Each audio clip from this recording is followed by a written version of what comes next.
வணக்கம் நிகிதா. சேலம் கொடலாம்பட்டி பகுதியை சேர்ந்த 13 வயது சிறுமிக்கு மது வாங்கி கொடுத்து கடந்த 1 ஆண்டுகளுக்கு மேலாக பாலியல் பலாத்காரம் செய்தது தொடர்பாக சிறுமியின் பெற்றோர் குழந்தைகள் நல அதிகாரிகளிடம் தெரிவித்தனர். அதிகாரிகள் விசாரணையை மேற்கொண்டு சேலம் மாநகர காவல்துறையில் தெரிவித்தனர். அதன் அடிப்படையில் சேலம் டவுன் அனைத்து மகளிர் காவல்துறை இன்ஸ்பெக்டர் ஆனந்த ஜோதி வழக்கு பதிவு செய்து 4 பேரை கைது செய்தார். இவர்களில் 17 வயது சிறுவர்கள் 2 பேர் உட்பட 4 பேர் கைது செய்யப்பட்ட நிலையில் இவர்கள் மீது போக்சோ வழக்கு பதிவு செய்யப்பட்டு சிறையில் அடைக்கப்பட்டனர்.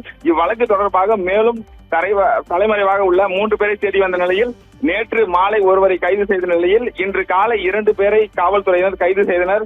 13 வயது சிறுமிக்கு மது வாங்கி கொடுத்து மதுவுக்கு அடிமையாக்கி பாலியல் பலாத்காரம் செய்துள்ளனர். இவர்களில் இதுவரை 7 பேர் கைது செய்யப்பட்டு சிறையில் அடைக்கப்பட்டுள்ளனர். இவ்வழக்கில் தொடர்புடைய மேலும் பலரை காவல்துறையினர் தேடி வருகின்றனர். பலர் கைது செய்யப்பட்ட காவல்துறையினர் தெரிவித்துள்ளனர்.